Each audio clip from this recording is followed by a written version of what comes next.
প্রিয় দর্শক, আশা করি আপনারা ভালো আছেন। আজকে দেখাবো আপনাদের শখের মেশিনটি কিভাবে পরিষ্কার করতে হবে বা মেশিনের ভিতরে কত ময়লা আছে সেটা আপনাদের দেখানোর চেষ্টা করব। আপনারা অলরেডি স্ক্রিনে দেখতে পাচ্ছেন মেশিন থেকে কত ময়লা বের করা হচ্ছে। আর এখন স্ক্রিনে যেটা দেখতে পাচ্ছেন এত পুরনো ময়লা মেশিনের ভিতরে জমে থাকে, যেটা আপনারা বিশ্বাসই করতে পারবেন না। এতগুলো ময়লা আপনাদের নোংরা আপনাদের মেশিন থেকে বের করে আমরা আস্তে আস্তে দেখাবো কোথায় কী পরিমাণ জমা হয়ে থাকে। চলুন এবারে আমরা মেশিনটা খুলি। খোলার পরে কোথায় কী কত পরিমাণ ময়লা জমে থাকে সেটাই আপনাদের দেখানোর চেষ্টা করব। আপনারা যারা দীর্ঘদিন মেশিনটা পরিষ্কার করেন না তাদেরকে বলবো অবশ্যই মেশিনটি পরিষ্কার করবেন। এই যে দেখতেই পারছেন মেশিনের কী অবস্থা। কারণ নতুন মেশিনটি যখন বাজার থেকে কেনা হয় তখনটা কত চকচক করে, আর দেখেন ঘাস কাটার পরে কত নোংরা। আর এই নোংরায় সবগুলো নোংরা আমরা একখানে করে আপনাদের দেখাবো কত পরিমাণ নোংরা হয়। তো আমাদের সঙ্গেই থাকুন। ভিডিওটা একটু বড় হতে পারে, যেহেতু সব জায়গা থেকে আমরা নোংরা ময়লা পরিষ্কার করব, তাই আমাদের সঙ্গেই থাকুন। আপনারা স্ক্রিন দেখতে পাচ্ছেন মাঝখানে যে রোলারটা আছে, সেই রোলারের গায়ে মানে এত পরিমাণ নোংরা বা ময়লা জমে আছে, আসলে রোলারের চেহারাই চেঞ্জ হয়ে গেছে। আমি সেটা আস্তে আস্তে হাত দিয়ে পরিষ্কার করে দেখাবো রোলারটা কী অবস্থায় এখন দেখা যাচ্ছে আর পরিষ্কার করার পরে কী অবস্থায় দেখা যায়। তো দর্শকরা সঙ্গে থাকুন। আর একটা বিষয়, অবশ্যই মেশিনের ভিতরে হাত দেওয়ার সময় হাতে কোনো পরিষ্কার কাপড় তোয়ালে বা যাই হোক নেবেন। কারণ কি দেখতেই পাচ্ছেন ওটা সামান্য ব্লেডের যে উপরে কী পরিমাণ ময়লা ছিল। আর এরপর সাইডে দেখেন যেটা মেশিনের ব্লেডগুলো যে কাভার দিয়ে আটকানো থাকে, সেই কাভারের ভিতর কী পরিমাণ ময়লা আপনি দেখেন, চিন্তা করেন। প্রায় ওই দেখেন, আমার হাত দিয়ে দেখানোর চেষ্টা করবে, দেখেন এখানে কী পরিমাণ ময়লা। কারণ এই ময়লাগুলো এই জন্য পরিষ্কার করবেন, কারণ ময়লাগুলো দীর্ঘদিন যদি আপনি মেশিনের কোনো অংশের সাথে লেগে থাকে তাহলে ওই অংশটাকে জং ধরে অংশটা নষ্ট হয়ে যেতে পারে। আপনারা বুঝতেই পারছেন মেশিনের দামটা বেশ অনেক, কিন্তু অল্প কিছু না যে বারবার চেঞ্জ করবো। আসলে এখানে চেঞ্জ করা কিছু না, যেহেতু অনেক দাম দিয়ে মেশিন কেনা হয়েছে। অবশ্যই যত্ন করে রাখবেন যাতে দীর্ঘদিন আপনি ব্যবহার করতে পারেন, কারণ মেশিন তো আর প্রতি মাসে বা প্রতি বছরে চেঞ্জ করার জিনিস না। এটা যারা গরু পালন করে বা নিয়মিত ঘাস কাটে খায়, তারা অনেক কষ্ট করেই, আমার মতো যারা ছোটো খামারে আছে তাদের অনেক কষ্ট করেই আর কি এটা কেনা লাগে। আর যারা বড় খামার তাদের বিষয় আলাদা। আমি একটা ছোটো ক্ষুদ্র খামার সবেমাত্র শুরু করেছি, যে কারণে আর মেশিনটা কিনেছি। এইবার দেখেন, আগেই বলেছিলাম রোলারটা এখন কী অবস্থা। পরিষ্কার করার পর দেখেন, পরিষ্কারের পরে একদম চকচক করতেছে, কিন্তু যখন পরিষ্কার ছিল না ওটা পুরো আলাদা একটা ময়লা আবরণ পরে আলাদা একটা কালার হয়েছিল। আর দর্শক, যে কথা বলছিলাম, অবশ্যই ভিতরে হাত দিলেই একটা তোয়ালে নিয়ে হাত দেবেন। দেখেন কী পরিমাণে নোংরা বেরোচ্ছে। আর যে কথা বলছিলাম, একটা তোয়ালে এই জন্যে হাত দেবেন, কারণ ব্লেডটা চারটা, এই চায়না এই মেশিনগুলোতে চারটা ব্লেড আছে।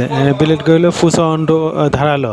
যদি কোনো কারণে একটু মিস্টেক হয় ব্লেডের গায়ে আপনার হাতটা লেগে, তাহলে সেখানে হাত কেটে যাবে। তাই আমি আবারও বলছি, যখন ব্লেডগুলোর ভিতরে হাত দেবেন অবশ্যই হাতে একটা কাপড় নেবেন, যাতে একটা অ্যাক্সিডেন্ট হলো কাপড়ের উপর দিয়ে চলে যায়। আর অবশ্যই সাবধান অবলম্বন করে ভিতরে হাত দিয়ে ময়লা বাগুলো পরিষ্কার করার চেষ্টা করবেন। দর্শক দেখেন কী পরিমাণ ময়লা জমে আছে, সাধারণত হাত দিয়ে তোলা যাচ্ছে না, এবং ওর সাথে সেই জোকের মতন সে লেগে আছে, সহজে তোলা যাচ্ছে না। মানে একটা আলাদা একটা আবরণ পড়ে গেছে ময়লাগুলো জমে জমে। দেখেন আমি ময়লাগুলো দেখানোর চেষ্টা করতেছি কী পরিমাণ একটা মোটা আবরণ তৈরি হয়ে গেছে।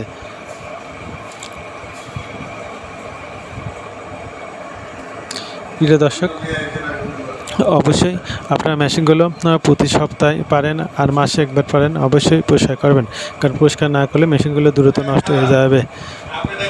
দেখেন ব্লেডের নিচের অংশে যে অংশটাকে নাট দিয়ে লাগানো থাকে, সেই অংশে কী পরিমাণ ময়লা আপনারা দেখতে পাচ্ছেন।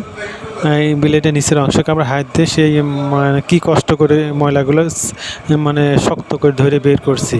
এতগুলো ময়লা যদি কোনো লোহার অংশে লেগে থাকে, সে অবশ্যই অটোমেটিক্যালি সেই লোহার সেই অংশে জং ধরে যাবে দীর্ঘদিন লেগে থাকলে।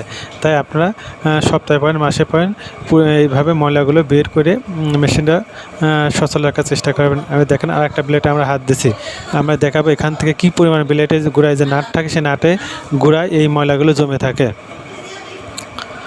আমার প্রত্যেকটা ব্লেডের গোড়ায় এরকম ময়লা আছে। দেখেন ময়লা পড়ে ভিতরের অবস্থাই মানে আলাদা একটা কালার হয়ে গেছে। তাই অবশ্যই আপনারা মেশিনগুলো পরিষ্কার করবেন। এভাবে আস্তে আস্তে প্রত্যেকটা ব্লেডের গোড়ায় হাত দেবেন। ব্লেডের গোড়ায় হাত দিয়ে নাটের গোড়ায় দেখবেন অতিরিক্ত ময়লা জমে দেখেন একটা আবরণ তৈরি হয়ে থাকবে। এই আবরণগুলো তৈরি না করলে অল্প দিন পরে আপনাদের মেশিনটায় কি ওই নাটের গোড়ায় জং ধরে নাটগুলো নষ্ট হয়ে যাবে।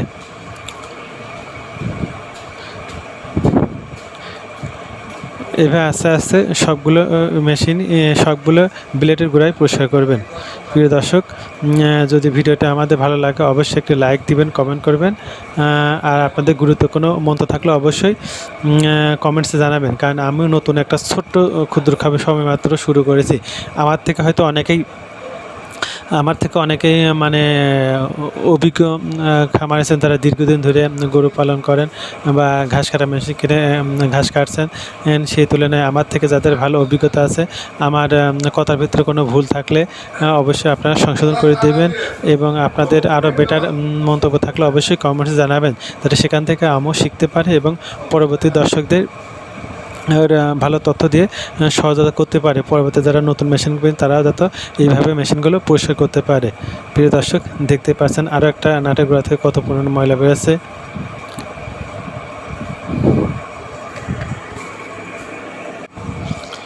দেখতে পাচ্ছেন ময়লার পরিমাণ কি পরিমাণ বেশি। প্রিয় দর্শক, আবারও বলছি, আপনারা প্রতিনিয়ত মেশিনগুলো পরিষ্কার করে মেশিনগুলো ভালো রাখার চেষ্টা করবেন, যাতে সহজে মেশিনগুলো জং ধরে নষ্ট না হয়ে যায়। প্রিয় দর্শক, ঠিক আছে, সবাইকে ধন্যবাদ ভিডিও দেখার জন্য।